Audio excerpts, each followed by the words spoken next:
Welcome back, College Baseball Central fans. This is the Best Coast Pod, of course, out here on the West Coast. We're covering all West Coast baseball here for College Baseball Central. You got myself, Mark Garland, and Pat Moen. Pat, how we doing tonight, man? I'm excited to be back and talk about some actual games that took place this past weekend. The preseason hype is good, but there's nothing quite like watching games just throughout the night, Friday, Saturday. I fell asleep on I was up Friday night and woke up about 1:30 a.m. to go turn all the lights off, and Hawaii Ole Miss was still on the TV. So perfect timing. It was right as Ole Miss put the game-winning run across the plate, and I was like, all right, I'm calling it right there. I'm going to bed. So Yeah, I was sitting out there. I was asleep on the couch. I wake up. I'm like, oh, it's still going. It's got two more innings. Let's go. We got baseball. So I was out there and watched a few more innings. It was great. It was great. I mean, college baseball is back. I know I logged in about 40 plus hours of college baseball this weekend. I know you did a lot the same. We got watch a lot of great games. There's a lot of good stuff to watch. Top 25. So College Baseball Central, we release it every Monday morning. It's going out to all the teams, going out to all the players, going out to everybody. Monday morning, we're releasing it every time. A little bit of change here in the top 25. Let's start from receiving votes, and then we're going to move backwards and through this. So receiving votes, we had Oregon, UCSB, Fullerton, Arizona.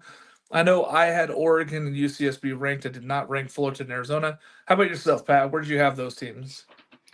I actually only had one of these four in the top 25, if I recall, and that was UCSB. Oregon's close. Same thing with Fullerton, real close. I wanted to see a little bit more out of Stanford and a little bit more out of Fullerton to kind of really decide where that series fell on the spectrum after Stanford fell to UNLV yesterday. It didn't have Arizona, but I do have my eyes on them. I thought what they did this past weekend was really, really impressive. Yeah, I mean that's a very good Northeastern team. I know moving going across to the east to the West Coast there in the beginning of the year is tough, but it's still a big win for Arizona. If you're an Arizona fan, you had to feel pretty good about getting 2 or 3 there against, like we said, Mike Sirota, one of the Golden Spikes finalists there out there at Northeastern. 25 UCLA. Now UCLA deserve to be up there. They swept this weekend. We'll talk more about that. But I feel like that UCLA getting ranked and getting pushed in is a lot to do with this upcoming weekend series against TCU. But they really had some good offense. They had good pitching. They had timely hitting. I think that this UCLA team might finally be a team that is worthy of their high ranking in the recruiting class last year. What do you think, Pat? Yeah, this was a team that I was close to breaking my preseason top 25. Just wasn't too sure. Just kind of how you hit on the head. A lot of young talent and a lot of unknowns. And then you start watching that game against Gonzaga on Friday, and they go down to a 3-0 deficit, tie it back up, and then they drop down to another 6-3 deficit and kind of have some hero time in the eighth inning to take ahead. And that was just them knocking the cobwebs off. They really opened up as Saturday and Sunday went on, and they look to be a top 25 team. At 25 is probably a little low for them, but they've got a chance to prove it, and a big time chance to prove it this week against TCU. Yeah, the Gonzaga series, it was tough, right? Because we didn't get to see them play a whole lot in that one. A lot of people out on the East Coast didn't necessarily catch into that because there was so much other college baseball going on. But it's big for UCLA. I think them moving into the pool this early is a big thing for them. And then they'll get to go down to TCU, which we'll talk about more here. But there's just some great baseball coming up. Number two, Oregon State moves up from number seven in our poll. We had pollsters from all over the place. We're having them from one all the way to seven. But number two, I felt was a good spot. I actually had them at three behind Wake Forest and TCU. Where did you have them, Pat? And how do you feel like this number two ranking? I love this number two ranking because that's exactly where I did have them. I had them right behind Wake Forest and right above, I believe, TCU. It's either TCU or LSU I had there at the three spot. Um, I think that we obviously you and I know quite a bit about this Oregon State roster, and I think everything that we thought we would see, we did see this past weekend. I know I predicted four straight double-digit run totals by the Beavers. We came up a little bit short there, but the offense exploded. The bullpen arms looked really good. They were relied on with a couple starts only going 3-4 innings. But I think this Beaver team jumped out real early and answered a lot of questions and are deserving of that two spot. When you're talking about four different games and no pitcher threw twice, that's crazy and awesome to see. That means that there are arms, a plethora there for Rich Dorman, and I was really excited to see this team pitch. And boy, Saturday's game was a little tough. They had some walks. They had some walks on Friday. Then Monday comes around, and boy, that pitching staff came out. No walks. Saturday or Sunday, no walks. That team really showed up and said, "Hey, we're going to take care of business. This is what we want to do. We're going to pitch. We're going to play a little bit of defense, and we're going to hit the crap out of the ball." And Oregon State did all that. No home runs on Monday, but they did have 14 over the weekend. deserving to be in the number 2 spot here. I know that you and I have both talked a bit at nauseum. This is a very good team. They're going to be there in the final 8 coming in the season as long as they take care of business. It appears that they will. Lots of guys got opportunities. Lots of guys did really well. The only one in the starting lineup still did not hit a home run, Mason Guerra. He's very close, though. He hit a couple fly balls to the track. I feel like he is just right there. He hit a couple really hard ground balls. He didn't really lift much, but you got to be pretty excited if you're a Beaver fan, right, Pat? Yeah, he was staying up. There's if you can go down that list and see even Turley's average is a little bit lower than I think a lot of people were hoping it would be after watching him in the Baton Rouge Regional last year and even late in the last year's season. But if you watch the game, him and Guerra were both absolutely tearing the cover off the baseball. Just hit what you call atom balls, man. They scald them, but just right at people. Uh, those things will break. Those will change as the year goes on. The law of averages will win out. This Beaver offense is loaded 1 through 9 and beyond. Yeah, you don't hit a lot of balls 105 miles an hour and get out, and they both did that several times.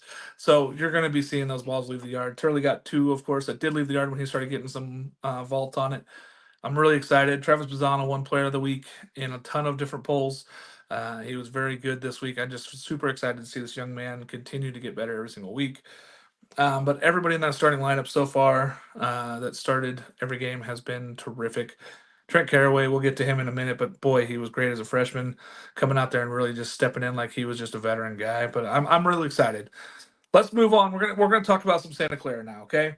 Santa Clara went to Arizona State. Tough series. They battled the whole time though against some really good pitching there from Arizona State and some really good hitting, and they battled right with them 1-2.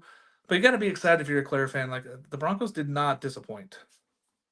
No, I have it written down here that they only just got outslugged by a very good, very talented Arizona State offense. They ran into a bit of some trouble on Friday with true freshman Thomas Burns in the bump, but they cracked the staff after that, put up 6 runs, even the Providence Arizona State scored 11.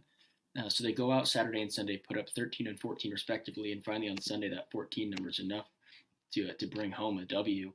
But they're not going to see some of that pitching that they did there in conference. They're going to have a lot of chances to really show up this offense and let some arms kind of recover after going any ball game down in either Arizona State or Arizona. The offensive numbers are going to be a bit elevated.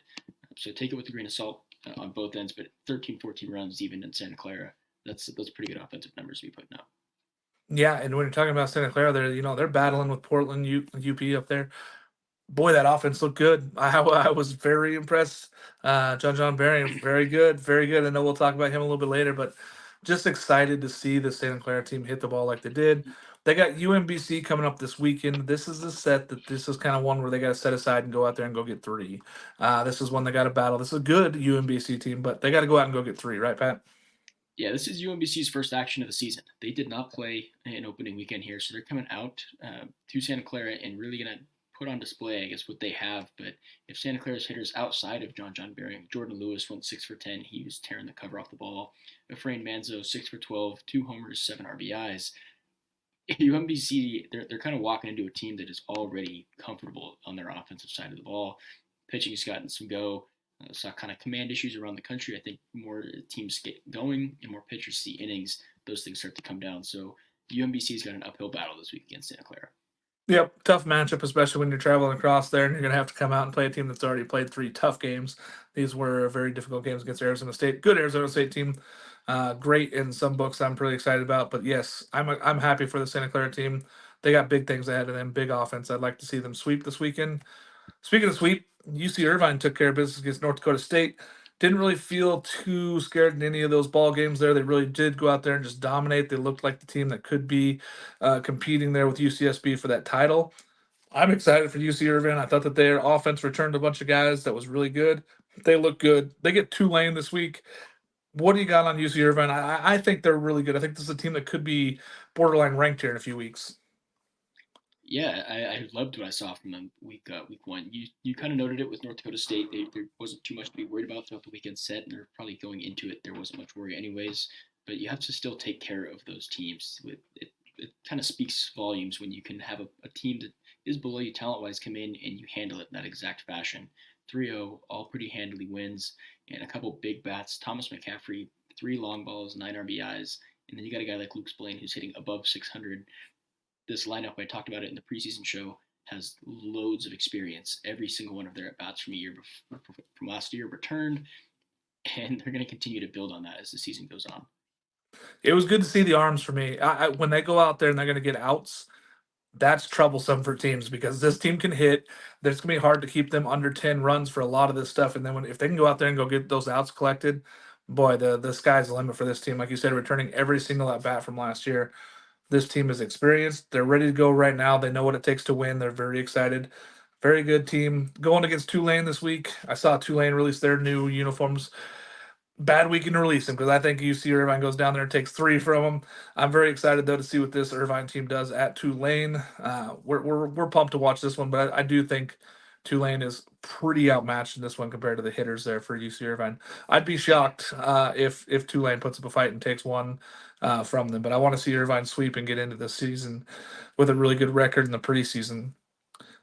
UCSB went to Campbell. They crushed that first game. I was screaming from mountaintops, saying, "Let them host now." Then they go get beat in the next two. The starting pitching looked good, but the relievers just didn't really show up there on Saturday, Sunday against Campbell. Campbell's a gritty team. Coach Justin Hare's great out there. I'm really, I was a little harder on Campbell this year because I didn't know what they had as far as offense goes. They battled. UCSB has got to be a little bit better than that, though, right, Pat? Yeah, I think you kind of hit it on the head. And unfortunately for UCSB, while the pitching staff is kind of their forte, their strong suit, you can only run your bullpen out for so many innings in weekend series. And unfortunately, they were asked to do quite a bit of that this past weekend.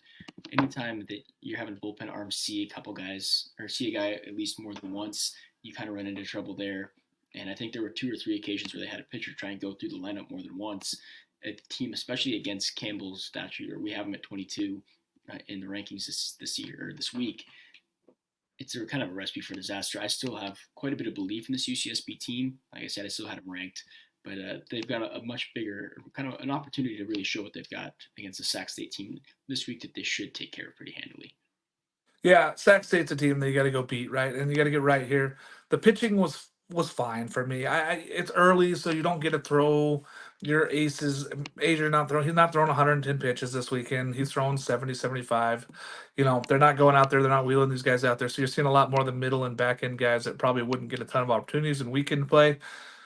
But they've got to take care of business against teams like Campbell. They did the first game, and then the bats kind of went a little quiet there the next two. I thought Justin Hare did a great job coaching Campbell and throwing a bunch of young arms that Friday night after they were already down, saved all his guys for this weekend and really set it up to win the series. So UCSB is still high on them. I just want to see more. I want to see consistency.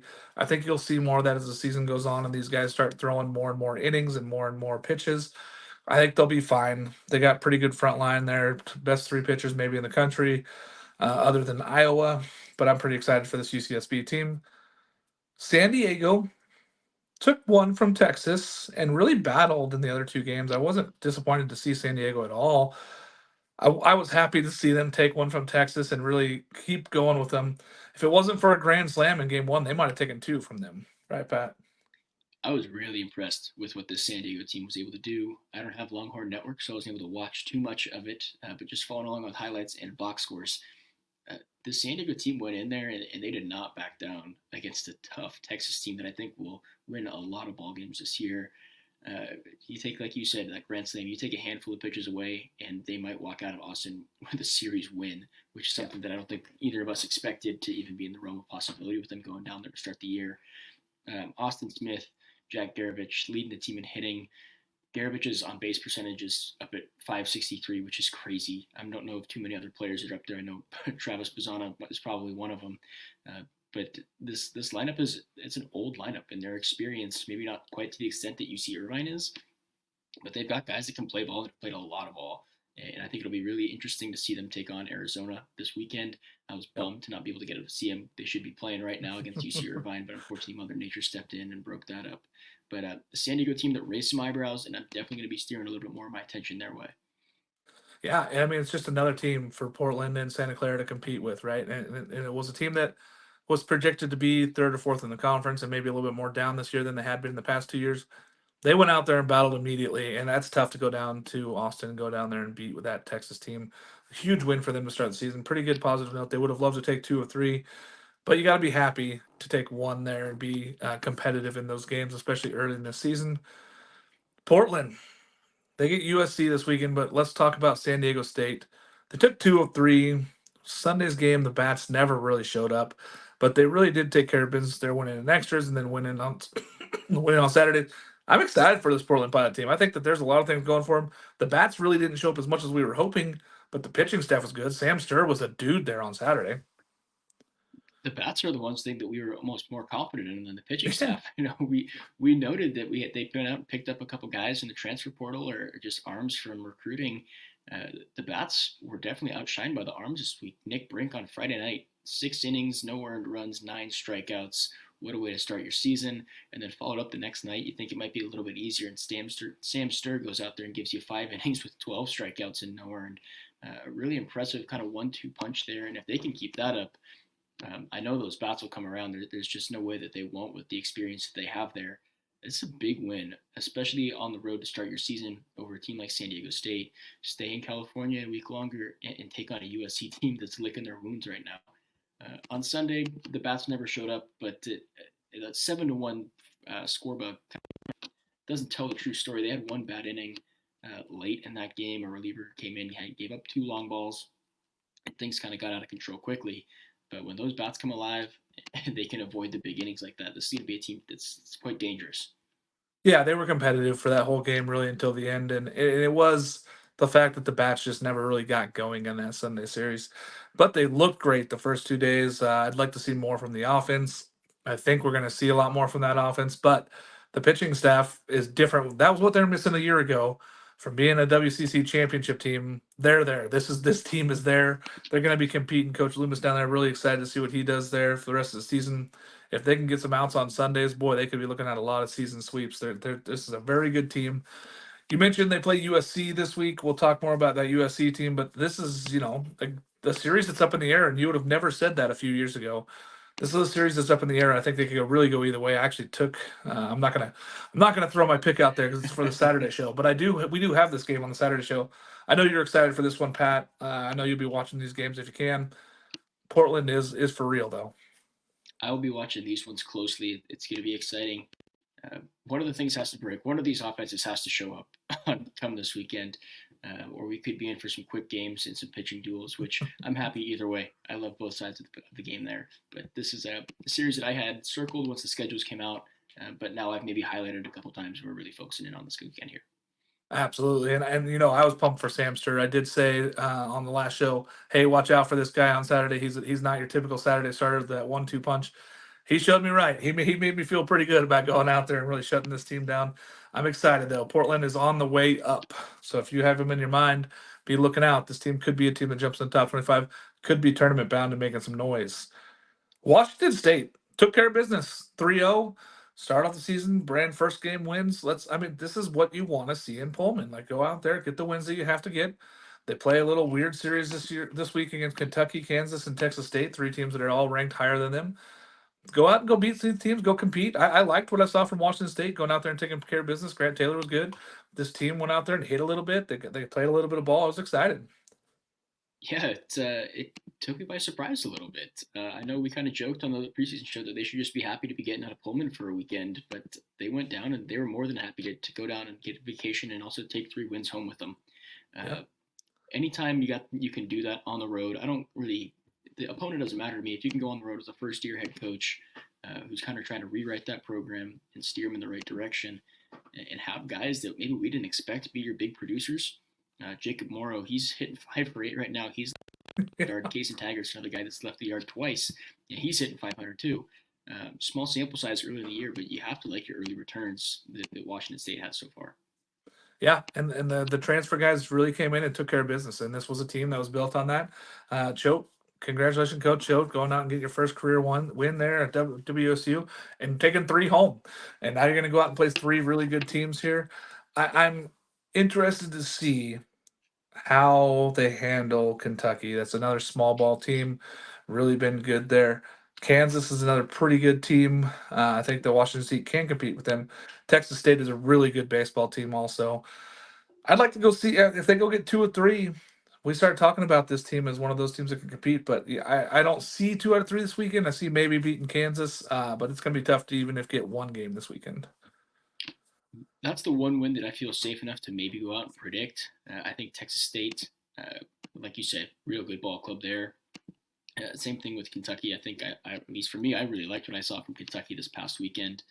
They are hitting the ball all over the yard. I think they're the only team that has more home runs than Oregon State so far on the year. Just Duke. Just Duke. Kentucky's one behind. I'm getting my college basketball blue bloods switched up here. But yeah, the talent level that you're going up against definitely takes a pretty significant jump here, going from week 1 to week 2.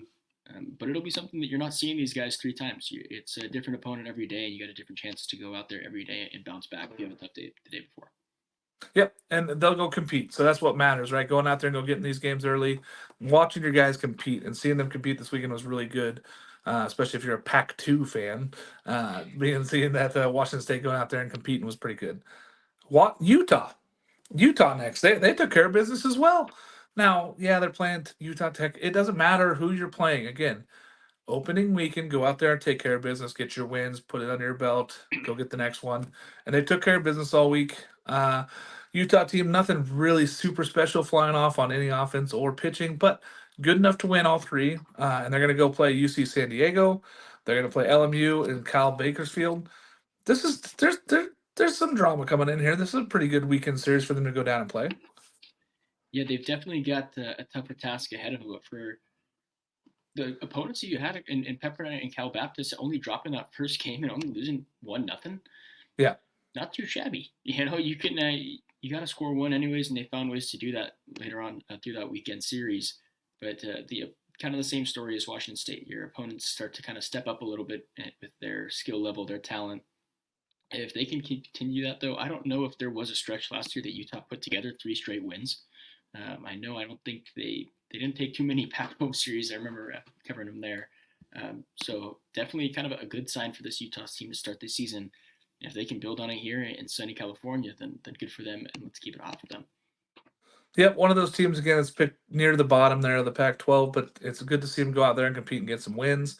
They got a tougher task this weekend, but it'll be interesting to see how this Utah team steps forward and go down there and see if they can go get some dubs over the weekend. A team that did take care of business in California, Cal Golden Bears, 2-1. They lost the last one. They lost the Sunday game to Boston College. Not a bad Boston College team, not a bad loss. They just couldn't quite keep up with the runs. They couldn't keep up with the pitching. But they beat Kansas State on Friday. You're welcome, fans. I told you this would happen. And then on Saturday, they took care of business also against Georgetown. I was excited about Cal. This is a good tap team. Ronnie Green Jr. did great things. They got the freshmen out there. The young class out there took care of business. I don't know if they can keep it up all season. I think Ronnie Green Jr. can, but this team is very, very good. It's improved from last year. This is going to be a fun Golden Bears team to watch. I think you and I both I know for me, I really started to come around to them just pretty much during recording of our preseason episode. I was starting to put all the pieces together in my head and seeing the vision that they have. And then it came together this week. Kansas State's a good ball club and a team that I would not be surprised later in the season to see sneak their way back into the top 25. Same thing, Boston College, a good team there. They go in, they take care of Georgetown, which is exactly what they needed to do. They win that one pretty handily. And like you noted, Rodney Green Jr. got off to his 2024 season exactly how he had to. A double, a home run, threw in a stolen base in there. Caleb Movita, we predicted to have a big weekend. Same thing, a home run. He drove in 5 over the weekend. But a name that was not on my radar, but he's turned in my head and he's getting on it real quick, is PJ Mourtouridis. 6 for 9 and drove in 7 over the weekend. Those guys, if they can keep producing numbers like that, spread them out throughout this lineup, and you've got a really tricky offense to work your way through. Yeah, for me, when I look at this team so far, it's whether the starting pitching can last for them, especially when it comes to Pac-12. The offense is zero worry right now. The offense is good. They're out there firing against some of the best pitchers in the country, especially taking care of Kansas State on that Friday. That was shocking. Both Kansas State and Boston College were both ranked in the top 25 last year. Kansas State was ranked in the top 25 this year and is still in the top 25 for a lot of polls. This is a good baseball team, and for Cal to go out there and beat them, kudos to them. They got UConn this week. That's a tough one. UConn's a good baseball team. I would love to see Cal take the sweep. I don't know if they're going to. I think 2 out of 3 is more realistic. But if they keep on that pace, man, that's really good baseball for Cal. Yeah, if they can do that, and just like you said, I'd love to see a sweep as much as probably they do. But it's a challenging ask, and you don't want to start asking too much of your team after a couple promising results earlier on in the year, especially with you said the Pac-12 is a different beast. especially with some of the teams that we saw this past weekend. So Cal, got to go day by day, series by series, and just take the series to start with. If you get through Saturday, Sunday, and you've already gotten two, go get that third one and finish off a weekend here with a Sunday win. Then things can really start cooking for you guys down there in the Bay. Yeah, this could be one of those seasons that's a little special for Cal. They could see their way back into the tournament and competing, with the Pac-12 guys. I mean, that's kind of the cutoff right there, like Utah, Washington State, and then Cal gets a lot better. It feels like where you're talking about that Pac-12 rankings, and it's exciting to see this Cal team do well, and I want to see them in the tournament. But it's going to take some more. So I want to see starting pitching. I want to see some business taken care of over the weekend against UConn. Love to see them get three. Like I said, I think 2 out of 3 is more realistic. A team that did not perform, Washington. 0-2-1 against Long Beach State. Long Beach State, good team. Good team. No rags thrown on him. Washington did not look like a good team. They did not take care of business. Their bullpen was not up to the task to shut down this team. They tied in 16 innings, 3-3, which means that offense also didn't score on Sunday. I'm pretty surprised by this Washington team. What was your takeaway?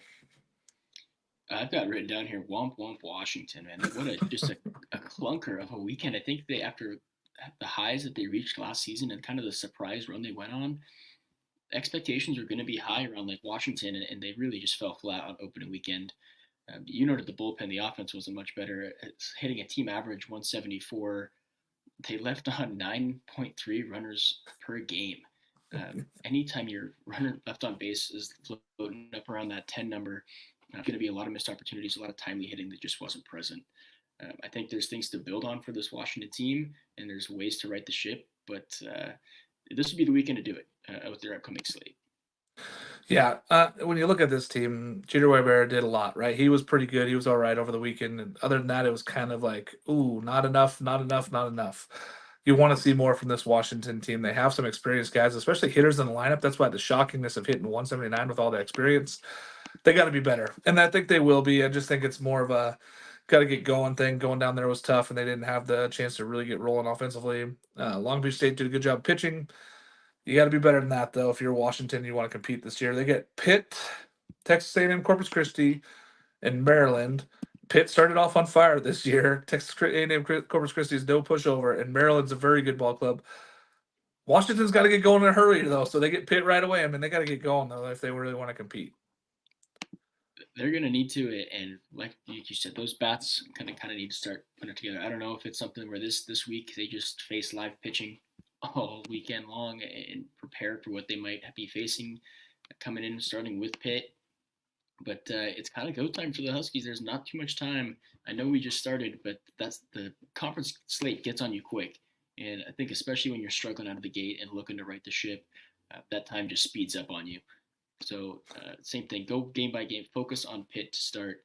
I thought Isaac Yeager looked really good out of the bullpen. He's one of the guys that got multiple appearances.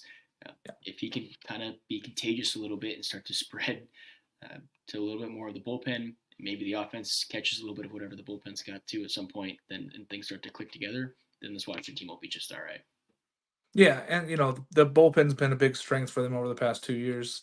Coach Kelly does a good job with those guys, but hey, they got to be better offensively if they want to compete because there's a lot of offense this year in the Pac-12, and they're just not going to compete if they cannot find some offense going. So look for Washington to try to turn it around and get some very good teams this week.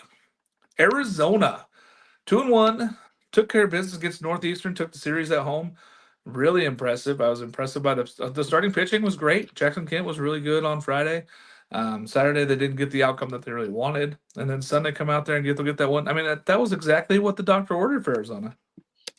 Yeah, it was funny. We talked, and I kind of had it such in my mind that Arizona was going to go and throw, quote unquote, their weakest starter on on Friday and pitch backwards, and he went out and he won Pac-12 Pitcher of the Week. So goes to show you my side of the knowledge there on the pitching, but it worked for them. They did exactly what they're hoping for.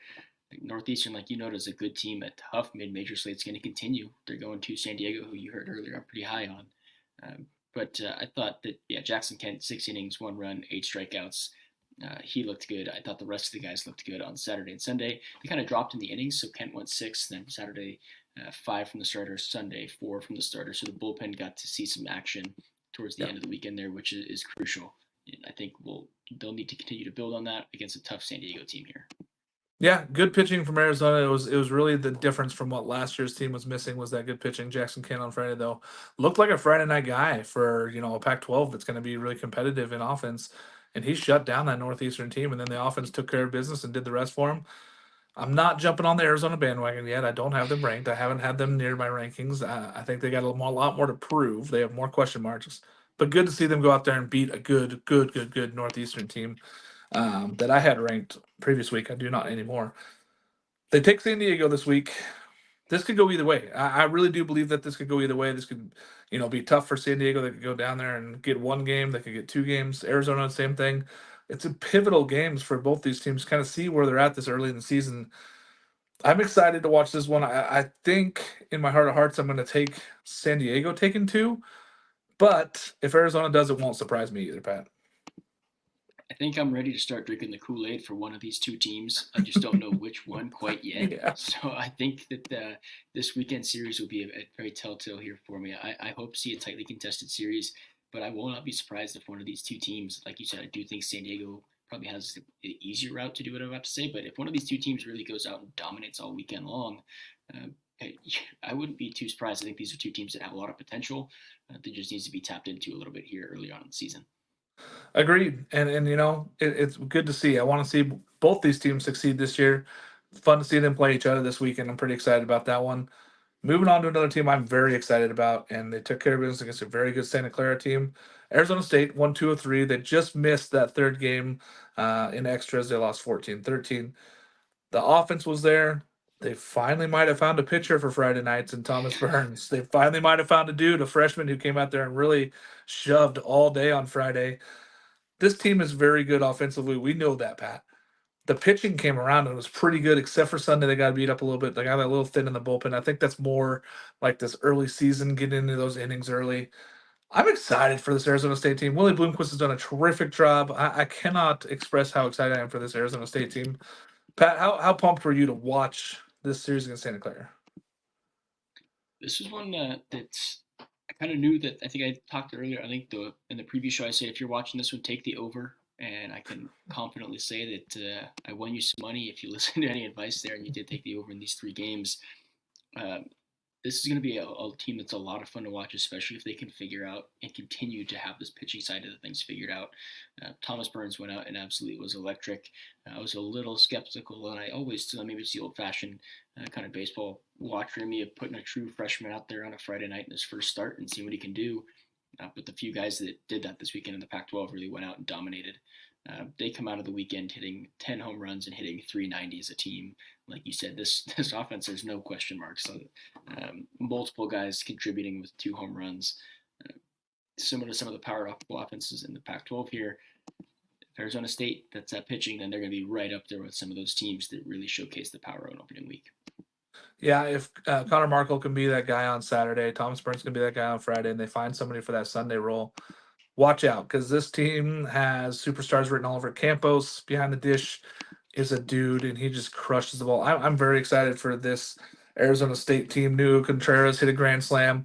There's superstars all over the place offensively, and if Thomas Burns is that way on Friday night as a starter, oh boy, this Arizona State team's got a rocket ship going up for them. Every conference weekend down 0-1 if you're playing that Arizona State team, and that's a tough hole to dig out of, especially if you get tapped deep into your bullpen there on Friday night. Absolutely. And then you're talking about, they get Ohio State this week, and they should go take care of business against Ohio State. This is down Ohio State team. Ohio State played pretty well over the weekend, but they weren't playing Arizona State. Yeah, this is one that I expect. I don't expect sweeps very often because I know how difficult they are to come by, but I do expect 3 to go Arizona State's way here this weekend. Even if the pitching isn't quite as what it was this past weekend, the offense alone can take care of this Ohio State squad, I think. I'm not high on too many Big Ten baseball teams, and Ohio State is not one of them. So giving the Sun Devils big this weekend in a real big kind of boost as they start to head in another weekend to crank things up before conference play gets going. Yeah, it's big for offense this week. And if Thomas Burns can go out there and go get another Friday night start like he did last week against this Ohio State team, it's going to build that confidence. He's just going to turn into the monster that he might be. We're pretty excited for this team. I think that they skyrocket. I think they sweep as well this weekend. Speaking of sweep, USC went the other direction on a sweep there, man. That was not good. We were talking about, oh, they probably have the easiest slate on opening weekend. They didn't score. They didn't hit. They didn't take care of business. Very, very surprising. I wanted a lot more from this USC team. I thought maybe they're going to get going on Sunday, and then all of a sudden the offense stops. They're up 2-0, and that's all. Yeah, I couldn't have been more wrong about this USC team from last week's episode. I predicted, I think it was me that made the claim that they had the easiest slate of the Pac 12. And my prediction for the week was also that Aoki was going to go out and throw 7 innings of shutout ball.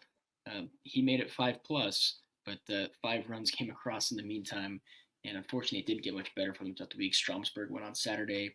He only lasted 4 innings. And he gave up 3 runs there. And kind of how we talked about it, a couple of these teams earlier. If your pitching's not quite up to snuff, that's all right because your offense can carry it up, especially when you're playing some of the teams that USC was playing this past weekend. But then the team goes out and hits 128, which currently puts them 279th out of 282 Division I collegiate baseball teams. Yeah, that's a recipe for disaster, and that's exactly what happened. 0-3. They got LMU tomorrow, and then Portland before going to Michigan, and not looking too far ahead. But then they go TCU, Texas A&M, TCU. So this USC team's got to figure it out quick. Yeah, not the easiest opening slate coming through here. They really need to go get all three of those games. They got none of them. The offense, the pitching. There wasn't really any point that I could pick to and say, hey, they okay, they got something to build on. This is a throw it away, put it in the trash, restart, flush it, because you guess what, you got to come out and play baseball every weekend here. I'm very surprised. They're playing Portland this week. I'm excited for this Portland team. I would expect Aoki to be better on Friday, but it's not an easy game against Portland. And then, like you said, the rest of their schedule preseason is not easy. They got to go find wins. This is what killed them last year from not getting selected into the tournament, was that they didn't do well in non-conference games. They had 17 conference wins and didn't make the tournament because their non-conference slate was not good and they didn't play well enough. They got to be better. Stankiewicz knows this. I think that the whole staff knows this. I think they will be better, just not an easy schedule. So they're going to have to play a lot better, a lot faster. I think they hit better than 128 this week. I think that they hit probably closer to 250, 300, but they got to be a lot better because this is just not where they needed to be. And those are some RPI killers too, especially being the neutral site, so they don't give you the total benefit of the doubt with it being an away game against these teams that, like, I don't expect BYU's RPI to be too high after going through a Big 12 slate like they're about to. So especially when it comes time to postseason stuff, these are going to be the losses that really hurt this USC team. Yep, they're daggers, but they got to wear them off. They got to go out there and go get some wins now this week. Oregon Ducks, they did pretty good. They did really good. They took care of business against an Oklahoma team that surprised a lot of people. Oklahoma went 2-1, and a lot of people ranked that Oklahoma team after that. And the Ducks took care of them 4-2 on Friday. The Ducks went out and won Saturday. They lost to Texas Tech on Sunday. I'm still pretty impressed with this Oregon Duck team. It was good to see RJ Gordon get back out there, get that Friday night start, and really take care of business. And then the relieving pitchers for the Ducks were really good. They got a little tired on Sunday. Texas Tech is a very good ball club that a lot of people have possibly going to Omaha. So don't hang your head if you're a Duck fan. No, I thought that this Oregon team showed me exactly what I wanted to see from them this weekend. Still not quite enough to break my top 25, but I will say that those 2 wins over Oklahoma and Baylor are going to look really good, especially as the year goes on. And I like the way they did it. They didn't leave the yard a single time. They kept it within the park the entire time. I know we talked about Jacob Walsh maybe putting one over and getting his season off to a hot start. If anything, he struggled out of the gate, which just goes to show you the type of offense that this Oregon Duck team has. Walsh, kind of their big hitter, 2 for 14, and I was really, really impressed with the bullpen, headlined by Grayson Grinsell and Logan Mercado. 5 earned runs across 16 and a third innings as a whole, and I think most of those came on Sunday against Texas Tech late.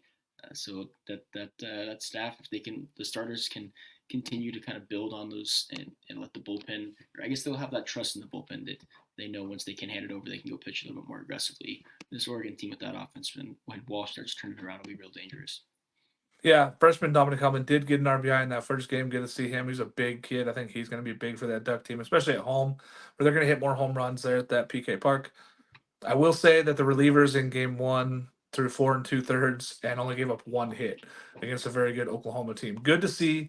If you're a Duck fan, you got to be excited. I know you probably wanted that sweep against Texas Tech, but you got to be excited if you're a Duck fan. And then this week, you get Lafayette at home.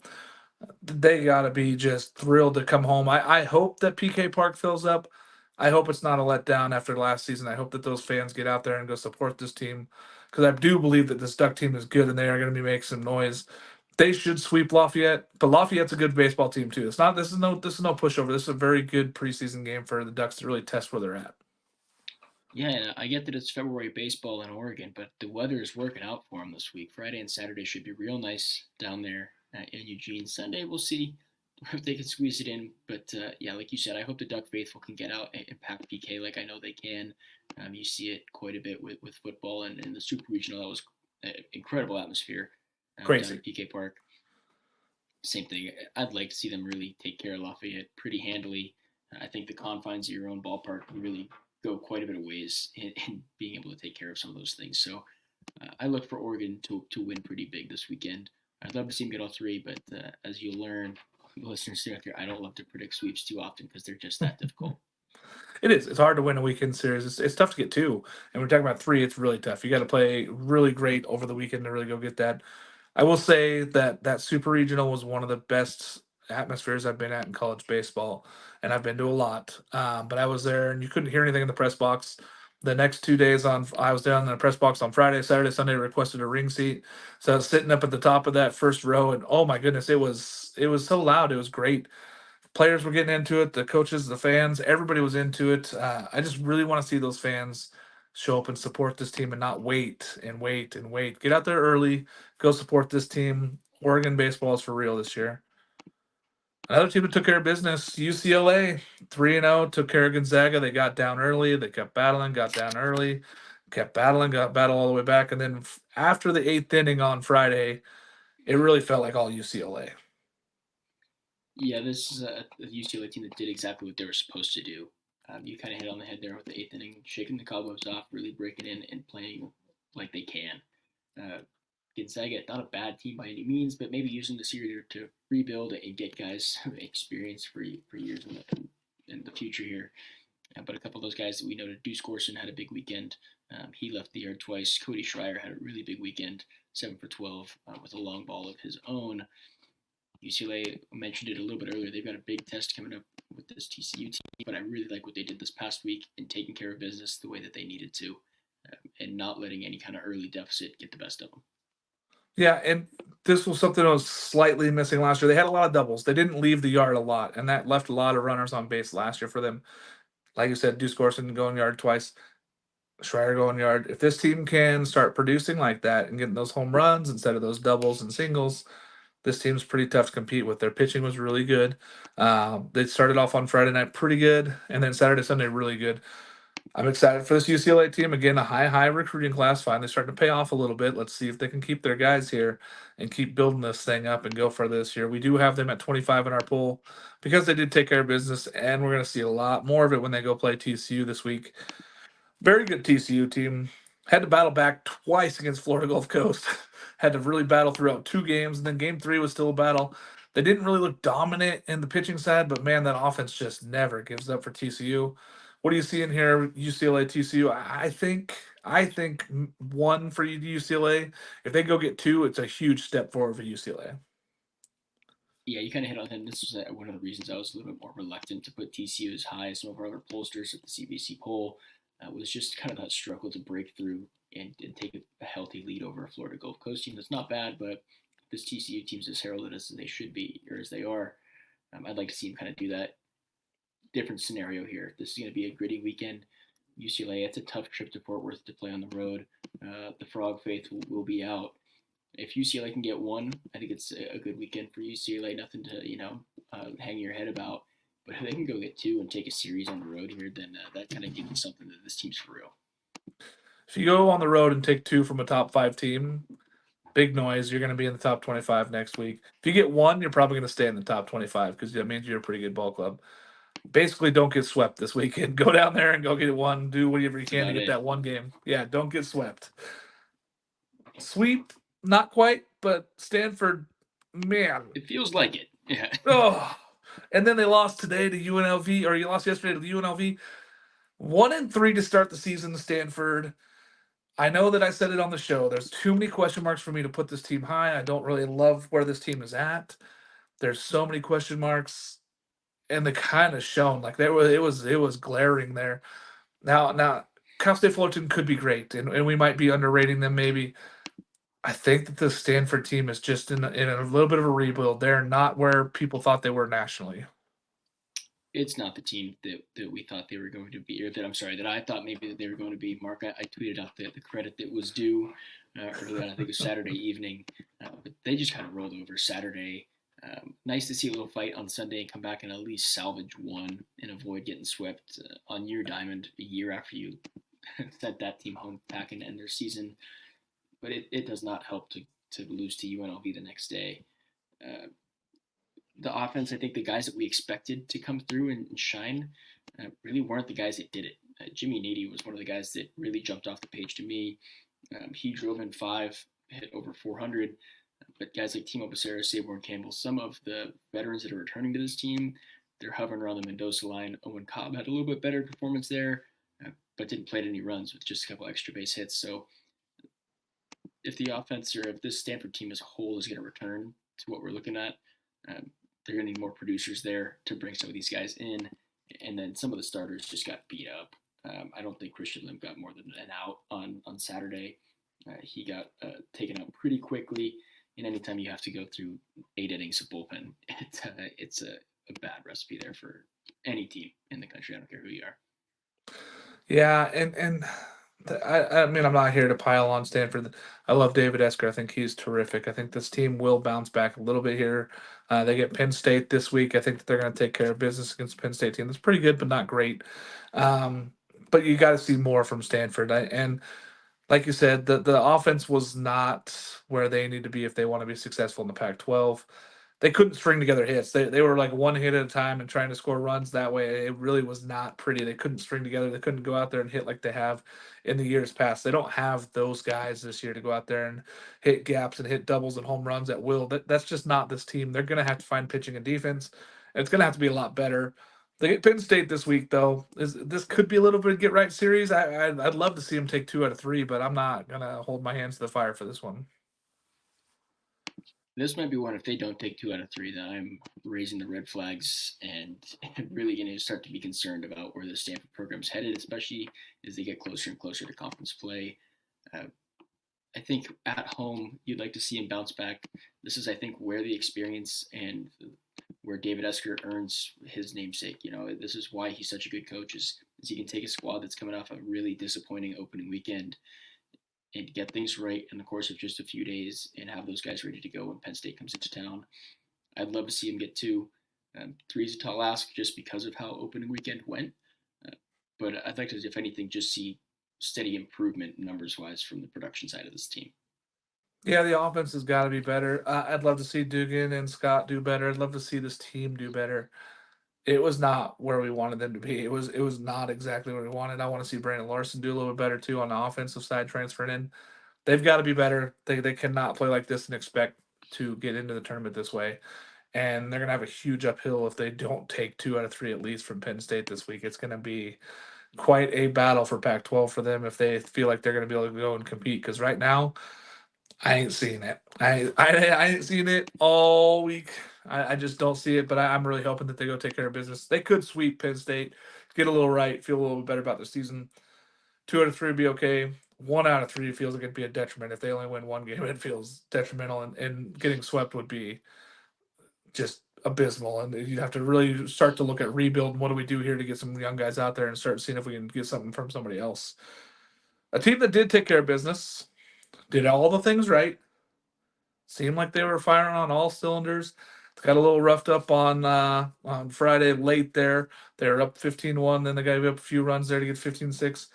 Oregon State, 14 home runs, hit 389 as a team. Boy, they looked really good. You know, they took care of business against 2 Minnesota, Cal Baptist, and then New Mexico. I got nothing but positivity here from Oregon State. Yeah, I went searching for something to try and not have only positives for them. And even the only negative I could find has holes in it because, like you said, on Monday, they didn't walk a single player. The only thing, they are still leading the pack, and that given that they still didn't walk anybody on Monday, they've given 20 or given up 23 walks. Yeah. but you can flip it right on its head the other way because they've taken 22. And this is a team that you put anybody on base, and you're asking for trouble because this lineup just does not stop. And we saw that this weekend. Trent Carraway, welcome to college baseball. What an open weekend for the kid. Started in all 4 games. Not only did he take care of it at the plate, but he made some really stellar plays, collapsing down, making bare hand plays on some bunt attempts. Uh, he was all over the place. And then you realize he's the 9-hole hitter. You realize if you get through him, you have Travis Bazzana on deck. This is a team that, although maybe we didn't see some of the production that we were hoping for, a guy or two here and there on one given day, there's no problem. Somebody asked about slumps online, and if this team can kind of withhold it and keep this progress or like this kind of the ability that they have right now all season long. I think the answer is yes, because if one guy doesn't have it, no need to fear. There are 10 other guys waiting with bats in their hands that do have it. And they came out and proved everybody right that was high on them and the reason as they should be. Yeah, Friday night, 7, 8, 9, 1, and 3 hit home runs, and then Craig comes in and hits a home run on the 2 slot. So 4, 5, 6 didn't hit home runs, and they go out there and crush. And just it is if the offense was just on fire. Tice Peterson 2 home runs on that Friday. Carraway had a couple of bombs over the weekend, hit really good. I think you take the good and the bad with him defensively, right? So he made 3 errors, but he also looked pretty good on some good plays. I think he's just going to kind of get used to playing third base in college baseball. Ball moves a lot faster. It's a little bit tougher. He's going to get used to it. He's going to be just fine. Elijah Hayline didn't do great with the stick necessarily. He did have a home run, but he looked pretty good at short, and I was pretty excited to see him at shortstop playing pretty well. Bazzana was a dude. I mean, there's no way to go around it. He was a dude. 3 home runs, triple down the line, double. He hit for the cycle over the weekend, not a cycle in a game, but he hit for the cycle over the weekend. Tons of production, stole more bases. I mean, there's so much to like about this team. And if you're going to sit there and say, oh, well, Casper was okay and Guerra was okay and Turley was okay, I'll take all the production from those guys. And I'm going to tell you right now, if they have a little bit of slump, there's so much behind them. It's fine. Mason's going to hit. I have no worries about Brady Casper, no worries about Turley. This team's going to be so dangerous. It's scary. They're going out this weekend, though. They get Texas Tech on tomorrow. So we're going to see Texas Tech on Wednesday. Then they get Arkansas on Friday, which I think everybody's waiting for. That's Aiden May, Hagen Smith. That's must-watch college baseball. That could be a series we see in Omaha down the line. Cannot wait for this one. So much to be said about this one, but we're going to hold back. We want to wait. But we're going to see it on Friday night. Oklahoma State and then Michigan, or Michigan, then Oklahoma State. They got some great teams that they're playing this week. And I can't wait, Pat. I don't know how you feel about this one, but that Shriners tournament is turning into be just excellent. Excellent. I couldn't believe my eyes when I saw that tomorrow's game won't be shown anywhere. It's all radio only. Let the powers that be figure that out moving forward here. But give me a camera. I'll call the game. I'll sit there and call the game for baseball. Everybody in America needs this one. It's unbelievable that Texas Tech Oregon State game is not. And right now they don't have an answer for Arkansas Oregon State. Now I think that they're going to be playing on Flow Sports, but they were talking about that they don't have announcers. They're trying to figure it out for that one.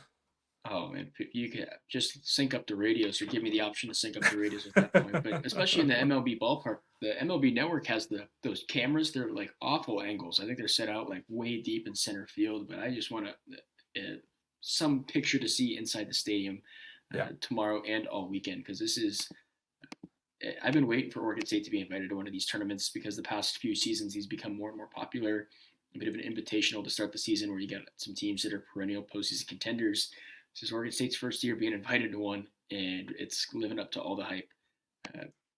I can't wait. I was sure that the Friday game against Arkansas was going to be mid-afternoon, and I'd be at work.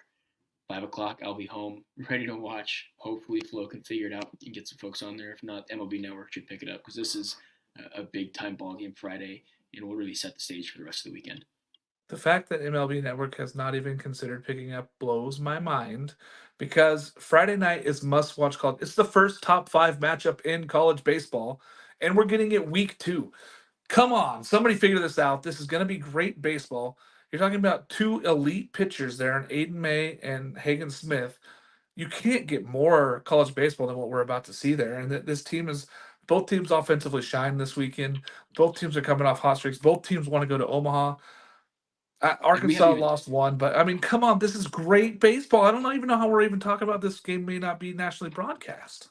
we've just set the stage for 3-4 minutes. We haven't even talked about the storylines of the 2018 College World Series finals 3 games. Like this, there's so much that points to this series or this game being broadcasted everybody everywhere for everybody. But we're struggling here to get it on Flow on a Friday night.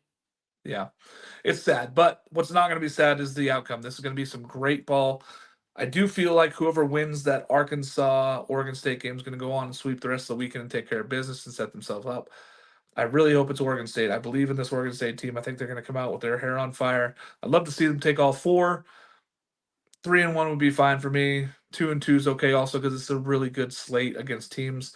But I'd really like to see them take all four and really push for that staying up here at number 2, even pushing for number 1 with the Wake Forest loss today in the midweek.